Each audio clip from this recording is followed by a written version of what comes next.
Party. ఇప్పుడు నేను ఒకటే మిమ్మల్ని కోరుతున్నా, ఈ ముఖ్యమంత్రి మాట్లాడుతున్నాడు, ఈయనకేదో పెద్ద ఎత్తున విశ్వసనీయత ఉందని, మడమ తిప్పనని. ఒక్కసారి ఆయన మాటలు నిందాం. ఇలాంటి వాడు ఈ రాష్ట్రానికి ముఖ్యమంత్రిగా అర్హుడా అని మీకు ఒక ఆలోచన వస్తుంది. ఒక్క నిమిషం మీరు వినండి. 25కి 25 ఎంపీ స్థానాలు మనమే తెచ్చుకుందాం. ఆ తర్వాత ప్రత్యేక హోదా ఎలా రాకుండా పోతుందో కూడా గట్టిగా చూస్తామని చెప్పి కూడా చెప్పండి. మన ప్రభుత్వంలో పూర్తిగా మద్యాన్ని నిషేధిస్తాం అని చెప్పి గట్టిగా కూడా చెప్తాం. నా సిపిఎస్ మనం అధికారంలోకి వచ్చిన వారంలో చేపించేస్తానన్నా. ప్రతి సంవత్సరం జనవరి 1వ తారీఖున ప్రభుత్వ ఉద్యోగాల భర్తీకి క్యాలెండర్ కూడా విడుదల చేస్తాను అని చెప్పి మీ అందరికీ కూడా హామీ ఇస్తా ఉన్నా. 200 యూనిట్ల వరకు మీకు కరెంటు ఉచితంగా ఇస్తామని చెప్పి మీ అందరికీ కూడా చెప్తా ఉన్నా. ప్రాజెక్టు 2021 జూన్ నాటికి కంప్లీట్ చేస్తాము. ఖరీఫ్ 2022 నాటికి నీళ్లు ఇచ్చే పరిస్థితి తీసుకొని వస్తానని కూడా ఖచ్చితంగా కూడా చెప్తా ఉన్నా. 2023 ఖరీఫ్ కు కల్లా ఈ ప్రాజెక్టు పూర్తి చేస్తామని చెప్పి చెప్తా ఉన్నా. 2025 ఖరీఫ్ కల్లా ఖచ్చితంగా గోదావరి పోలవరం ప్రాజెక్టు పూర్తి చేసి సమగ్ర సప్లాన్ చట్టాన్ని చట్టబద్ధంగా తీసుకొస్తామని చెప్పి హామీ ఇస్తా ఉన్నాము. 3వ వంతు నిధులు బీసీలకు కేటాయిస్తాము అని చెప్పి హామీ ఇస్తా ఉన్నాను మీ అందరికీ. ఇలా ఉట్టి బీసీలకే 139 కార్పొరేషన్లు పెడతామని చెప్పి మీ అందరికీ హామీ ఇస్తా ఉన్నాం.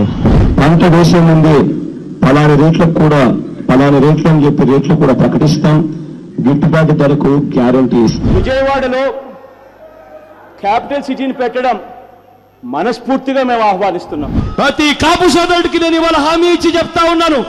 చంద్రబాబు నాయుడు గారి 5 సంవత్సరాలలో ఏదైతే కాపు కార్పొరేషన్ కోసం నిధులు ఏదైతే కేటాయించాడో ఆ నిధులకు రెట్టింపు నిధులు కేటాయిస్తాను అని చెప్పి మీ అందరికీ కూడా హామీ ఇస్తా ఉన్నా. ఇది జగన్ అనే నేను మనం అధికారంలోకి వచ్చిన వెంటనే ఆ చెప్పిన 5,000 కోట్ల రూపాయలను 10,000 కోట్ల రూపాయలు ఇస్తాను అని చెప్పి నేను చెప్పడం మోసమా అని అడుగుతా ఉన్నా. సౌమ్యుడిగా పేరు పొందిన ఎక్స్ ఎంపీని అతి కిరాతకంగా ఇంట్లోకి చొరబడి వడ్డని తీసుకుని నరికి అత్యంత దారుణంగా చంపడం అన్నది ఇంతకన్నా దారుణమైన విషయం ఎక్కడా ఉండదు. కరెంటు ఛార్జీలు బాధుడే బాధుడు. 2024 ఎన్నికలు జరిగేసరికి మందరిని పూర్తిగా తీసేసిన తర్వాత మనం ఓట్లు అడుగుతామని చెప్పి గట్టిగా చెప్తాము. ఏం తమ్ముళ్ళు,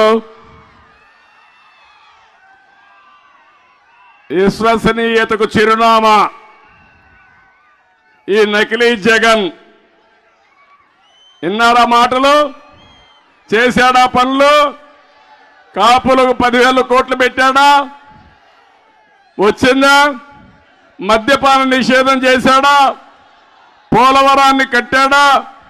చేశాడు. పోలవరాన్ని గోదావరిలో ముంచేశాడు. ఒకటి కాదు, అతను ఏది చెప్పినా రివర్స్ గేర్లోనే ఉంటాడు.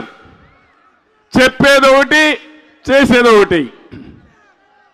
వేరే వాళ్ళపైన నేరం వేస్తాడు, ఈయన ఆ నేరం ఈయనే చేస్తాడు. అదే మీరు చూశారు, బాబాయిని చంపి ఆ నేరం మన మీద వేశాడు.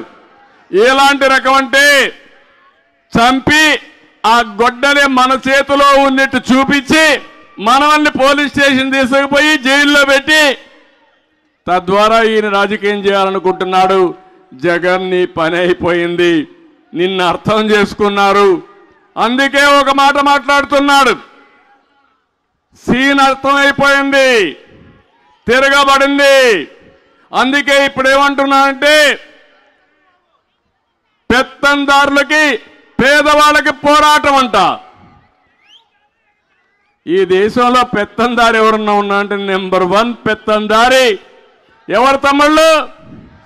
ఎవరు? దేశంలో ధనికమైనటువంటి ముఖ్యమంత్రి.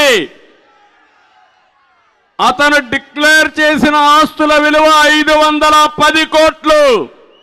దేశంలో అందరూ ముఖ్యమంత్రులు, కేంద్ర మంత్రులు అందరూ కలుపుకుంటే 510 కోట్లు కూడా లేదు. పాపం జగన్ ఎంత పేదవాడంటే ఆయనకి ఎక్కడ ఇల్లు కూడా లేదు. ఉందా ఇల్లు? డ్రాయర్ కూడా లేదు కదా, ప్యాంటు షర్టే కదా, డ్రాయర్ కూడా లేదు. చాలా పేదవాడు. భిక్షం అడుగుతున్నాడు. గిన్నె పట్టుకొని ఎవ్రీడే భిక్షం అడిగి ఆ భిక్షంలో వచ్చే డబ్బులు భోంచేస్తున్నాడు.